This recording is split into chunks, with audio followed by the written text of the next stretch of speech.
अस्सलामुअलैकुम जी, क्या हाल चाल है? कैसी है मेरी किचन क्वींस, मेरी सब शहज़ादियाँ? उम्मीद है जी आप सब खैरियत से होंगे। अल्लाह का करोड़ों बार शुक्र है, मैं भी बिल्कुल ठीक-ठाक हूँ, अल्हम्दुलिल्लाह। आज के इस प्यारे से व्लॉग में एक बहुत ही मज़ेदार सी, झटपट सी बन जाने वाली रेसिपी शेयर करूँगी, जो कि रमज़ान स्पेशल है। बहुत ही डिमांडिंग रेसिपी है ये इफ्तार के लिए। ये आपको बनाना बताऊँगी, जो कि बहुत ही आसान तरीके से ये बनेगी और करेंगे बहुत ही मज़ेदार सी कुछ गपशप। सो व्लॉग आपने पूरा देखना है, बिना स्किप करे। अच्छा, ये ज़ोहर के बाद का टाइम है और दिन है ये जुमे का। यहाँ पर जी मैं आ गई हूँ किचन में, ये ढेर सारे आलू लेकर। रमज़ान में आलू माशाल्लाह से काफ़ी ज़्यादा लगते हैं और अल्लाह का शुक्र है कि इस टाइम पे काफ़ी सस्ते भी हैं ये। बच्चों को मैंने बाहर भेजा हुआ था कुछ सामान लेकर आने के लिए, तो वही वो जाके ले आए। असर की नमाज़ से जील पढ़ने जाना है आपने? अच्छा, ज़ोहर के बाद से ना किचन में आके थोड़ा बहुत करते रहो, फिर असर के टाइम पे सही कुकिंग शुरू हो जाती है। अच्छा ख़ैर, वहाँ पे मैंने आलू वग़ैरह वॉश करके रख दिए हैं और यहाँ पर चूल्हा ऑन किया है। सबसे पहले बनाते हैं जी कचौरियों की स्टफ़िंग। चिकन कचौरी बनेगी आज इफ्तार में, तो उसके लिए यहाँ पर मैंने ये चिकन को वॉश कर लिया था और फ्राई पैन में रखा मैंने सबसे पहले चिकन।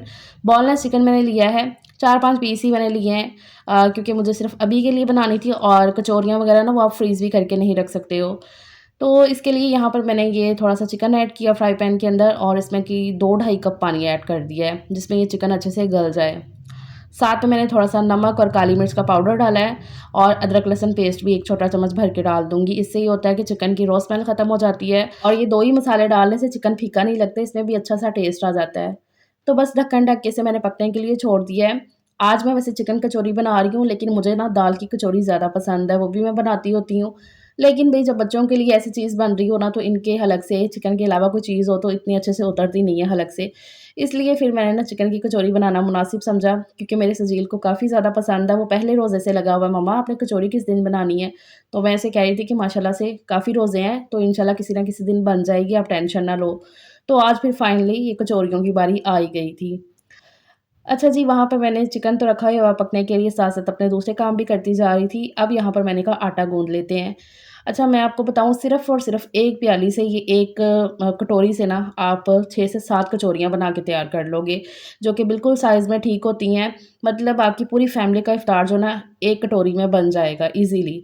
यहाँ पर मैंने 1 कटोरी पूरा भर के मैदा लिया है आपको दिखाने के लिए। मैं वैसे अंदाज़े से भी ले लेती, लेकिन मैं आपको दिखा रही हूँ कि देखो सिर्फ़ इतना सा मैदा मैंने लिया है 1 कटोरी। अब इसके अंदर मैंने थोड़ा-सा नमक ऐड कर दिया था और सिर्फ़ 1 चम्मच भर के इसमें मैंने घी डाला है। जब भी आप मैदा गूँधो कचौरी के लिए, आलू का समोसा बनाना हो, तो उसमें घी का ही यूज़ कर लिया करें, तो वो ज़्यादा सही रहता है। इससे ना काफ़ी खस्ता बनती है चीज़।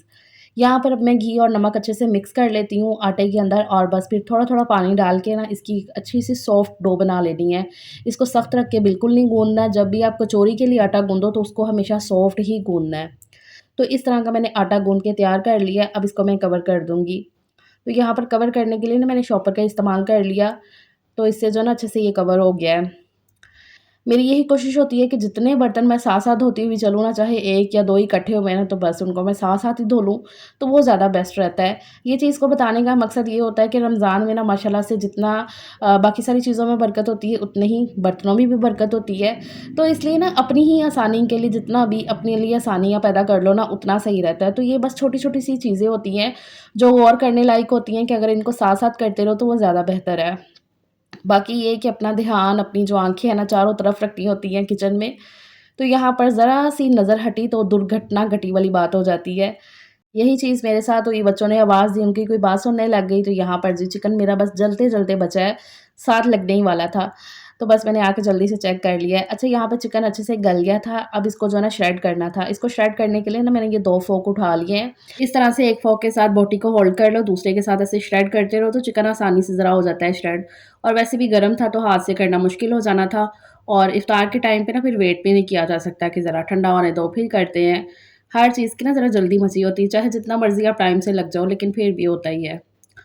तो यहाँ पर एक साइड पे मैंने चिकन लगा के ना, तो यहीं पे 2-3 चम्मच ऑयल डाल दिए थे फ्राई पैन में और इसमें ये चॉप किया हुआ प्याज़ ऐड कर दिया है। ये एक मीडियम साइज़ का प्याज़ था, तो ये मैंने चॉप करके इसमें डाल दिया है।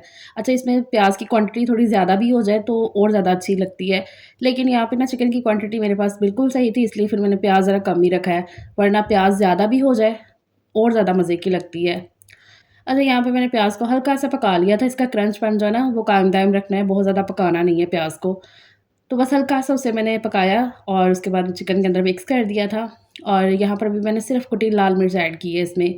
नमक तो मैंने पहले से डाला हुआ था चिकन में, तो बस मैंने उतना ही रहने दिया है। बस ज़रा स्पाइस के लिए मैंने हल्की सी कुटी लाल मिर्च ऐड कर ली थी, उसे मिक्स किया और उसके बाद 1-2 घूंट जितना भी पानी डाल के इसे और ज़रा थोड़ी देर पका लूँगी, तो ये स्टफ़िंग बन के हो जाएगी तैयार। बहुत ही मज़ेदार सी, बहुत ज़्यादा इसमें जो है ना हैवी मसाले वगैरह नहीं जाते हैं। इसी तरह से ये ज़रा थोड़ी सिंपल सी रहते हैं, लेकिन काफ़ी टेस्टी लगती है।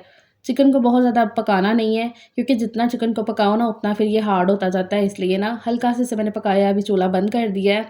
अब इसे मैं रख देती हूँ साइड पर ठंडा करने के लिए। और अब यहाँ पर जो आटा वगैरह गूँध के रखा है ना, तो अब इसको फाइनलाइज़ करते हैं। जब इस तरह का मैं काम कर रही हूँ ना, तो ज़ाहिर-सी बात है, मुझे पता है कि इस तरह की चीज़ों में ना टाइम लगता ही लगता है। तो फिर मैं क्या करती हूँ कि जो दूसरा सामान होता है ना, वो ज़रा मैं कम कर लेती हूँ ना फ्राइंग का। और वैसे भी आगे-आगे जैसे-जैसे रमज़ान के रोज़े गुज़रते जा रहे हैं ना, वैसे-वैसे ये फ्राइंग की आइटम जो है ना, वो कम होती जा रही हैं। क्योंकि स्टार्टिंग में ज़रा होता है कि हाँ भई, ये भी करो, वो भी करो ना, फिर आहिस्ता-आहिस्ता ये होता है कि 1-2 चीज़ें रह जाती हैं। यहाँ पर ना मैंने ये इस तरह के ना आटे को ज़रा थोड़ा-सा और मसल लिया था और इसके सिर्फ़ 3 पेड़े मैंने रेडी किए हैं। यहाँ पर मैंने इसको ना एक पेड़े को अच्छे तरीके से बेल लिया, तो बहुत ही पतला रख के मैंने बेला, बहुत ज़्यादा पतला भी नहीं किया, लेकिन हाँ, काफ़ी पतला मैंने इसको बेल लिया था। और थोड़ा-सा अभी मैंने इसके ऊपर ऑयल डाल दिया है। ब्रश के साथ अच्छे तरीके से सारा मैं ऑयल लगा दूँगी हर तरफ। और उसके बाद ना मैदा इसके ऊपर छिड़क देना ऊपर से। आटा नहीं छिड़कना है, मैदा छिड़कना है। आटा छिड़को ना तो फिर इस तरह से ना जैसे फ्राई करते हुए ना थोड़ी हार्ड सी होने लगेगी, इसलिए ना मैदे का इस्तेमाल करना, ऊपर छिड़क देना है। और इस तरह से इसे फ़ोल्ड करते हुए जाना है, जैसे अक्सर हम पराठे वगैरह बनाते हैं ना, तो इस तरह से फ़ोल्ड कर देना है और फिर इसको ना राउंड शेप में घुमा देना है। बस ये बहुत ही आसान सा तरीका है, बहुत ज़्यादा इसमें कोई ताम-झाम वाली बात नहीं है। इससे पहले एक और मैंने तरीका देखा था, उसमें ये था कि ना एक रोटी को पूरा बेलो, उसमें घी वगैरह, मैदा वगैरह लगाओ, ऐसे मिक्स करके फिर दोबारा से रोटी बेल के रखो। तो इस तरह से 3-4 वो पेड़ों को बेलो, फिर उसको जो ना घुमा के, तो वो ज़रा थोड़ा-सा मुझे लगता है कि ज़रा लंबा-चौड़ा काम है। तो ये वाला जो ना बहुत ही आसान है। तो यहाँ पर जी मैंने वो पेड़े को बेल के तो इस तरह से ना आप कट कर लिया है, मतलब कि ना एक पेड़े के अंदर से ना आपकी 2 कचौरियाँ बन जाएँगी आराम से। ये देखिए ना कितनी अच्छी लेयर्स खुल के आ गई हैं। तो बस यही चाहिए होती हैं कचौरियों में, कि उसकी ना लेयर्स अच्छे से खुल के आ जाएँ। तो मतलब यहाँ पर मैंने 3 पेड़े बनाए थे, तो 3 पेड़ों में से 6 कचौरियाँ बन के यहाँ पे तैयार हो जाएँगी। स्टफिंग भी उतनी सी बनी है जितनी 6 कचौरियों में आराम से लग जाएगी। तो यहाँ पर ये देखो सारे पेड़े मैंने इसी तरह से फिर तैयार कर लिए हैं। ज़रा 5-10 मिनट की रेस्ट दे दी थी इन्हें मैंने। अब यहाँ पर जो मैंने पहले पेड़ा बनाया था ना, वो मैंने उठाया है, उसे हल्के हाथों से बेल लिया। बहुत ज़्यादा उसे ना ऐसे ज़ोर से बेलने की ज़रूरत नहीं है, बस हल्के हाथों से बेला। और ज़रा अपनी आसानी के लिए ना इस तरह से मैंने एक कटोरी रख ली थी और ये कटोरी के ऊपर इस तरह से रखते गए। इससे ना ज़रा आसानी हो जाती है स्टफिंग भरने में। वैसे हाथ से भी कर लो, ईज़ी रहता है, लेकिन इस तरह से ना मैंने कटोरी के ऊपर रख लिया था और चम्मच के साथ इस तरह से स्टफिंग डालो ज़रा भर के, भर-भर के स्टफिंग जो है ना जितनी डाली जाए उतनी ही अच्छी लगती है फिर खाने में। और मैंने बनाई भी उतनी है जितनी ये 6 में पूरी आ जाएगी ये स्टफिंग ना, क्योंकि इसे बना के फ्रिज में तो रखा नहीं जाता। बिल्कुल वो सख्त हो जाएगा। इस तरह एक दफ़ा मैंने किया था लास्ट टाइम ना, मैंने बना के रख दी थी ये कचौरियाँ फ्रिज में, तो फिर फ्राई करते हुए ना वो बिल्कुल ऐसे हार्ड हो गई थी। तो इसे फ्रीज़ नहीं आप कर सकते हो, ताज़ी-ताज़ी ऐसे बनाओ और बस इन्हें तलो और खा पी जाओ। अच्छा, यहाँ पर इसी तरह से ना इसको फ़ोल्ड आपने ऐसे ही करना है। आपने देखा ना कि मैंने इसे कटोरी में एक तो रख के पहले कर लिया था, अब मैं ये लास्ट वाली हाथ से कर लूँगी। 1-2 ही मैंने रख के ना कटोरी के ऊपर की हैं, बाकी फिर मैं हाथ से कर रही थी। बस इस तरह से आपने पेड़े के अंदर स्टफिंग रखी है और इसको ना ऊपर से फ़ोल्ड कर देना बस। वो कोई इतना कोई तरीका नहीं है कि इस तरह से फ़ोल्ड होना चाहिए, वैसे होना चाहिए, वैसे नहीं। बस पकड़ के आपने इस तरह अच्छे से बस फ़ोल्ड कर देना, पानी भी लगाने की ज़रूरत नहीं है। बस इस तरह से स्टफिंग इसमें फ़िल करके ना आटे को घुमाते हुए ऊपर की तरफ ले आना है और बस ऊपर ला के ना उसे ऐसे फ़ोल्ड कर देना है। बहुत ज़्यादा भी ना आटा ऊपर की तरफ नहीं होना चाहिए। वो जब आप बेलोगे ना, आटे को आपने रखना ही उतना साइज़ है जितना आपको ना बहुत ज़्यादा ऊपर लाने की फिर ज़रूरत ना पड़े। तो जी ये सारे काम करते-करते नमाज़ को बिल्कुल नहीं भूलना है। असर का टाइम तभी होता है जब हम किचन में होते हैं, इफ्तारी बना रहे होते हैं ना, तभी असर का टाइम होता है। तो बस फिर मैंने पेड़े बना के रख दिए थे और जाके नमाज़ पढ़ ली थी। वैसे इस कढ़ाई को परचेज़ करके ना इस दफ़ा मैंने काफ़ी अच्छा काम किया है। बड़ा सुकून वाला इसमें जो है ना चीज़ें तली जाती हैं और अच्छे से फ्राइंग हो जाती है। तो इसमें से ना मैं 2-3 दिन बाद ऐसे ऑयल को छान के निकाल लेती हूँ, तो वॉश कर लेती हूँ। तो अभी मैंने जो ना दोबारा से इसमें पहले वाला जो ऑयल घी था वो डाला है और फिर तो और इसमें ऐड करके ना गरम कर लिया है। बस आपने ऑयल घी को इतना गरम करना है कि बहुत ज़्यादा गरम ना हो, तेज़ वाला, हल्का-सा गरम हो। और कचौरी को आपने जो उसकी बंद की हुई साइड है ना, वो नीचे की तरफ आपने डालनी है और हल्के गरम तेल में बस डालनी है। इस तरह से ना और हाथ से ज़रा फ्लैट कर देना कचौरी को ऊपर से और इस तरह ही करके ना ये सारी कचौरियाँ एक ही दफ़ा में मैं डाल दूँगी फ्राई करने के लिए, क्योंकि ये चिपकेंगी बिल्कुल भी नहीं आपस में। इसमें घी भी है और चिपकती बिल्कुल भी नहीं है ये। बस हल्के गरम तेल में आपने डालनी है, ये आपने ध्यान रखना है और धीमी आँच पे ही कचौरियों को पकने देना है। तेज़ आँच पे कचौरियाँ कभी भी नहीं सही पकती हैं, वो फिर ऊपर से पक जाएँगी, अंदर से जो उसका मैदा है ना वो कच्चा ही रहेगा। अच्छा, यहाँ पे देखो जी पकते-पकते ना कचौरियाँ ऊपर की तरफ आ जाएँगी, इसका ये मतलब होता है कि कचौरियाँ आपकी बिल्कुल सही पक रही हैं, ये अंदर तक पक जाएँगी, ये बिल्कुल फिर लाइट सी हो जाती हैं, मतलब कि ना पकते हुए जब नीचे से पक जाएँगी ना थोड़ी-सी, तो वो खुद ब खुद ही ऊपर आ जाएँगी, ऊपर आके तैरने सी लगेंगी। तो यहाँ पर ये देखो जी, इनका हल्का-सा प्यारा-सा गोल्डन कलर आ गया है कचौरियों का, मतलब कि ये बिल्कुल अच्छी-सी फ्राई हो चुकी हैं। अब मैं इनको निकाल देती हूँ। तो ये बन गई जी हमारी बहुत ही मज़ेदार सी बढ़िया-सी कचौरियाँ। अब इंशाल्लाह और आने वाले दिनों में ना मैं कचौरी बनाऊँगी दाल की। दाल की कचौरी मैं 2-3 तरह से जो है ना वो हम खा सकते हैं। मुझे वो ज़्यादा अच्छी लगती है, लेकिन ये मेरे बच्चों की ख़ास फ़रमाइश पे स्पेशल मेरे सजील को बहुत ज़्यादा पसंद है। इसमें 1-2 दफ़ा मैंने उसे बोला कि चलो बाहर से ले आओ आप जाके, लेकिन उसने मना कर दिया कि नहीं मम्मा आप घर में बना लो वो सही है। इसमें ना एक सही बात ये भी है कि घर में ना काफ़ी सस्ते में बन जाती हैं ये। बाहर से 100 150 की एक कचौरी मिलती है इस टाइम पे, और एक तो अब लाके क्या ही करना। अब घर में जितने अफ़राद हो ना तो फिर ज़ाहिर-सी बात है उतनी चीज़ आ रही होती है उस हिसाब से। तो अगर बाहर से लेने जाओ तो ये इतनी कचौरियाँ आपको आराम से 600-700 की मिलेंगी। तो घर में मुश्किल से 100 या 150 में ये बन के 100-200 में बन के तैयार हो गई हैं, कि इसमें मैंने चिकन थोड़ा-सा ऐड कर लिया है और साथ में जो है ना मैदा वगैरह वो तो आया ही होता है रमज़ान में सबके घर में। तो मतलब कि ना घर में चीज़ों पे उतना ज़्यादा जो है ना खर्चा नहीं आता है। घर में अगर चीज़ को बना लो, हाँ, सिर्फ़ आपकी मेहनत लग जाती है, लेकिन आपकी फ़ैमिली जब खा पी के बहुत ज़्यादा खुश होती है ना, तो वो मेहनत आपकी फिर वसूल हो जाती है। अब मैं इसे आपको तोड़ के भी दिखाती हूँ। ये देखो कितनी अच्छी मज़ेदार सी भरी-भरी स्टफ़िंग है। बाहर से कचौरी लो आपको उसमें स्टफ़िंग कम और मैदा ज़्यादा मिलता है। घर में इसलिए तो अपने हिसाब से चीज़ें बनी होती हैं। तो आज के इफ्तार में ना आप लाज़मी बनाइएगा और अपनी फ़ैमिली को ज़रूर से खिलाइएगा। तो अल्लाह का शुक्र है ये सारा हमारा इफ्तार था आज का।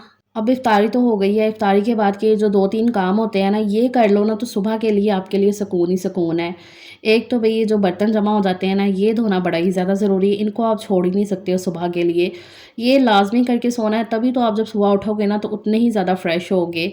एक तो किचन अपना पूरा साफ़ करना, दूसरा आटा गूँध लेना सुबह के लिए, सहरी के लिए आटा गूँध के रखना, ये भी एक बहुत ही लाज़मी सी बात है। सहरी में जो ना इतना ज़्यादा कोई टाइम होता नहीं है, तो इसलिए ना ये सारे काम पहले करके रख लो, उतना ही ज़्यादा आपको सुकून और उतना ही ज़्यादा आपको आराम मिलेगा। अच्छा, अब यहाँ पे मैं कुछ कमेंट्स पे बात करना चाहती हूँ। लास्ट व्लॉग मैंने आपके साथ दावत वाला शेयर किया है कि दावत की थी मैंने अपने घर पे। तो उस पे ना कमेंट्स आए हुए हैं कि आपने अपने मायके वालों की दावत कर ली है, कभी ससुराल वालों की नहीं की है। मतलब किसी ने किसी वे में लिखा हुआ है, किसी ने इस तरह से भी लिखा हुआ है कि कभी सलीम भाई के भी घर वालों को बुला लिया करो। अपने घर वालों को बुलाने में तो सबके दिल में जगह होती है, कभी उनको भी बुलाया करो। तो इस तरह से ना टोंट वे में। तो वो कमेंट्स पढ़ के ना मैं हँस रही थी। अब ऐसा है ना कि 5-6 कमेंट्स थे और हर कमेंट को ना 2-3 जनों ने लाइक किया हुआ था। तो मैं हँस रही थी इस बात पे कि ज़रूरी नहीं है कि आपके आस-पास ही सारे फ़सादी लोग हों, हर फ़ीड में आपको फ़सादी लोग ये मिलेंगे। अब इसमें ना उनका भी कोई कसूर नहीं है, क्योंकि उन्होंने जाके वो पहले वाले ब्लॉग नहीं देखे होंगे जहाँ पे मैंने बताया हुआ है कि हाँ, अभी मेरे घर में फ़लाना आया तो मैंने उसके लिए खाना बनाया, या मेरे घर में ये आए हैं। नहीं देखे उन्होंने ब्लॉग। अब उसमें मेरी तो कोई गलती नहीं है ना, ठीक है? और दूसरी एक चीज़ है कि आप ना सबसे नहीं मिलते हो, ठीक है? हर किसी के ना अपने-अपने रिश्ते होते हैं, हर किसी की अपनी-अपनी कंडीशंस होती हैं। इस तरह से मेरी भी है, मैं भी अपने इन-लॉज़ में सब को नहीं मिलती हूँ। जिनसे मैं मिलती हूँ अल्लाह का शुक्र है कि वो मेरी इज़्ज़त करते हैं और मैं उनकी दिल से इज़्ज़त करती हूँ। तो जिनको मैं मिलती हूँ उनको मैं दिल से मिलती हूँ, मेरे घर आते भी हैं, मैं भी उनके घर जाती हूँ, सब कुछ होता है। लेकिन ब्लॉग में अगर मैं अच्छे तरीके से कुछ डिस्कस कर रही हूँ, आपको बता रही हूँ कि मेरे घर में फ़लाना आया, तो उसका मतलब ये होता है कि मैं उसके बारे में बात करने में कंफ़र्टेबल हूँ। तो जब मेरे अम्मी वग़ैरह मेरे घर में आते हैं तो मैं बहुत ही अच्छे से आपको बताती हूँ कि अरोज़ आई है, मेरी बहन आई है, अम्मी आए हुए हैं, क्योंकि मैं उसमें कंफ़र्टेबल हूँ। मुझे पता है कि उनको ये सारी चीज़ों का बुरा नहीं लगने वाला है। तो मैं अच्छे तरीके से वो बातें करती हूँ। हाँ, अगर कोई और आता है तो मैं इस तरह से कह देती हूँ कि मेरे घर मेहमान आए हैं, तो मैंने ये चीज़ की है या मैंने ये चीज़ नहीं की है। और जो मेरे घर आता है उन्हें बेहतर तौर पे पता है कि मैं क्या करती हूँ उनके लिए, अल्लाह का शुक्र है। और सब मेरे ब्लॉग देखते हैं अल्हम्दुलिल्लाह से। तो इसलिए ना ये जो कुछ लोग हैं ना फ़सादी, उनका यहाँ पे कुछ नहीं होने वाला है, क्योंकि मुझे ऐसा लगता है ना वो जैसे दूसरों के व्लॉग्स देखते हो तो उनको लगता है कि हर कोई ना इसी तरह से कि ऐसे ही टॉपिक लेकर आएगा मज़े वाले, और वो होते हैं ना कि इन लॉज़ पे तज़किरे करने बैठ जाओ और उससे अपने व्यूज़ बटोरो, तो ऐसा इस चैनल पे आपको बिल्कुल नहीं मिलने वाला है। ये जो कुछ सलीम की बहुत ही हमदर्द सी बन के आ जाती हैं ना कि हाँ भई आप सलीम भाई के भी घर वालों को बुला लिया करें, ये तो वो। सलीम भाई बहुत ही अच्छे से सबको सब कुछ जानते हैं। अच्छा टेंशन ना लिया करें आप। ख़ैर जी, यहाँ पे बातों-बातों में मैंने किचन अपना पूरा साफ़ कर लिया है और अब इसके बाद मैंने आटा गूँधा है। सहरी की मतलब कि पूरी तैयारी कर लेनी है और फिर उसके बाद जाके सुकून की नींद आएगी। सो दैट्स इट जी, आज का व्लॉग है। अल्लाह हाफ़िज़, अपना ख़्याल रखिएगा।